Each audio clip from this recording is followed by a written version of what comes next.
আসসালামু আলাইকুম। শুরু করতে যাচ্ছি মহান আল্লাহ প্রেরিত নবীদের নিয়ে নতুন একটি সিরিজ, যেখানে আমরা এক এক করে মহান আল্লাহর প্রেরিত সকল নবীদের সম্পর্কে জানব। আজ জানব আদি পিতা হযরত আদম আলাইহিসসালাম সম্পর্কে। হযরত আদম আলাইহিসসালাম ছিলেন মহান আল্লাহর প্রেরিত প্রথম নবী এবং পয়গম্বর, যাকে তিনি নিজ হাতে তৈরি করেছেন এবং পৃথিবীর সমগ্র মানবজাতি তারই বংশধর। তো চলুন জেনে আসা যাক হযরত আদম আলাইহিসসালামের জীবনী এবং পৃথিবীতে মানবজাতির আগমনের সূচনা সম্পর্কে।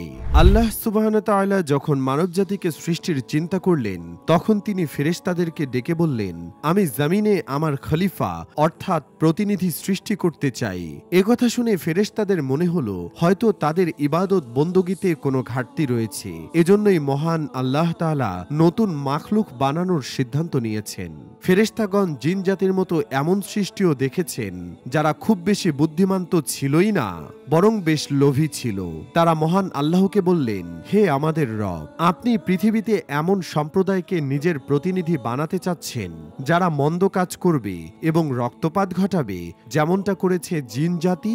আমরাই তো আপনার প্রশংসার পাশাপাশি আপনার তাসবিহ পাঠ করছি এবং পবিত্রতা বর্ণনা করছি। ফেরেশতাদের কথা শুনে আল্লাহ তাআলা বললেন, আমি যা জানি তোমরা তা জানো না। তাদের সাথে কথোপকথনের পর আল্লাহ নিজ হাতে মাটি দিয়ে পৃথিবীতে প্রথম মানুষ হযরত আদম আলাইহিসসালামকে সৃষ্টি করেন এবং তার ভিতরে রূহ দান করেন। আদম আলাইহিসসালামকে সৃষ্টি করার জন্য মহান আল্লাহ কিছু কাদামাটি নিতে হযরত জিবরাইল আলাইহিসসালামকে জমিনে প্রেরণ করেন। তিনি মাটি নিতে চাইলে জমিন বলল, তুমি আমার অঙ্গহানি করবে বা আমাকে খুদ সৃষ্টি করবে, এই ব্যাপারে আমি আল্লাহর কাছে আশ্রয় চাই। তখন জিবরাইল আলাইহিসসালাম মাটি না নিয়ে ফিরে গিয়ে আল্লাহকে বললেন, হে আমার আল্লাহ, জমিন আপনার আশ্রয় প্রার্থনা করাতে আমি তাকে নিয়ে আসতে পারিনি। এবার আল্লাহ তাআলা হযরত মিকাইল আলাইহিসসালামকে জমিনে পাঠালেন। জমিন তার নিকট থেকেও পূর্বের মতো আশ্রয় প্রার্থনা করল, তাই তিনিও ফিরে গিয়ে জিবরাইল আলাইহিসসালামের মতোই বিষয়টি আল্লাহকে অবগত করলেন। এবার আল্লাহ তাআলা আজরাইল আলাইহিসসালামকে প্রেরণ করলেন। জমিন তার কাছেও আশ্রয় প্রার্থনা করল। তিনি বললেন, আমি আল্লাহর আদেশ বাস্তবায়ন না করে শূন্য হাতে ফিরে যেতে পারবো না।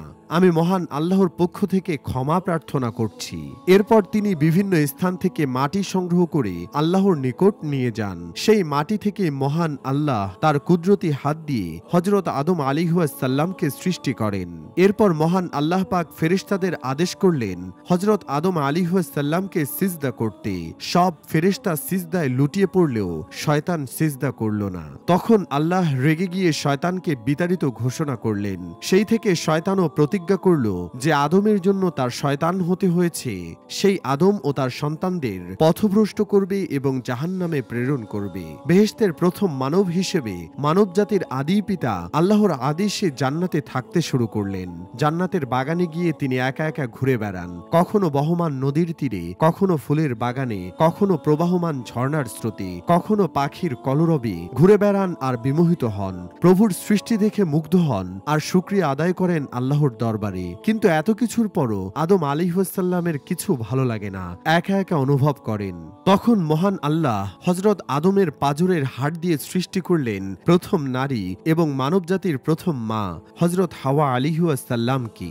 এরপর আরশেই তাদের উভয়ের বিয়ের আয়োজন করা হয়। আল্লাহ হযরত আদম আলাইহিসসালাম ও বিবি হাওয়া আলাইহিসসালামকে জান্নাতে বসবাস করার অনুমতি দিয়ে বললেন, হে আদম, তোমার জীবন সঙ্গিনী হাওয়াকে নিয়ে জান্নাতে বসবাস করো এবং উপভোগ করো সেখানকার সব নাজ নিয়ামত। কিন্তু সাবধান, একটি কাজ করবে না কখনো। ওই যে গাছটি দেখছো, গন্ধম গাছ, কখনো ওই গাছটির কাছেও যাবে না। সাবধান, ভুলেও তোমরা কখনো ওই গাছের ফল খাবে না। যদি ওই গাছের ফল খাও, তোমাদের জান্নাত থেকে বের করে দেব, চিরদিনের জন্য বিতাড়িত হবে এই সুখের উদ্যান থেকে। কিন্তু একদিন তারা মহান আল্লাহর এই কথা ভুলে শয়তানের প্ররোচনায় পড়ে সেই গাছের কাছে যান এবং ফল খান। তখন আল্লাহ তাদের দুজনের উপর বেশ অখুশি হলে করলেন এবং বললেন, তোমরা আমার কথা অমান্য করেছ, তাই তোমাদের জান্নাতে আর জায়গা নেই। আজ হতে তোমরা এবং তোমাদের সন্তানরা ওই পৃথিবীতে বসবাস করবে। মহান আল্লাহ তাদের পৃথিবীতে পাঠিয়ে দিলেন। পৃথিবীতে এলেন হযরত আদম আলাইহিসসালাম, এলেন হযরত হাওয়া আলাইহিসসালাম। কিন্তু পৃথিবীতে নামার পর তারা একে অপরকে খুঁজে পেলেন না। হযরত আদম আলাইহিসসালাম দেখলেন প্রিয়তমা স্ত্রী তার পাশে নেই। হযরত হাওয়া আলাইহিসসালামও দেখলেন প্রিয়তম স্বামী তার পাশে নেই। বিষণ্ণ হয়ে গেল আদম ও হাওয়ার মন। কেঁদে কেঁদে বুক ভাসালেন। দুজনেই প্রভুর দরবারে ক্ষমা প্রার্থনা করলেন, ফিরে চাইলেন একে অপরকে, প্রার্থনা করলেন প্রভুর কাছে। দোয়ায় দোয়ায় কেটে গেল অনেক দিন, প্রার্থনায় প্রার্থনায় বিদায় নিল অনেক রাত। তবুও থামলেন না আদম ও হাওয়া আলাইহিসসালাম। অনেক কিছু বলে তারা ক্ষমা চাইলেন, অনেক কিছুর ওয়াদা করলেন, কিন্তু কোনো কাজ হলো না। একদিন হযরত আদম আলাইহিসসালামের মনে পড়ল আল্লাহ এবং তার বন্ধুর নামে দোয়া পড়ার কথা, যা তার বিয়ের দেনমোহর হিসেবে আল্লাহ পড়তে বলেছিলেন। তখন তিনি হযরত মুহাম্মদ সাল্লাল্লাহু আলাইহি ওয়াসাল্লামের নামে দরুদ পাঠ করলেন।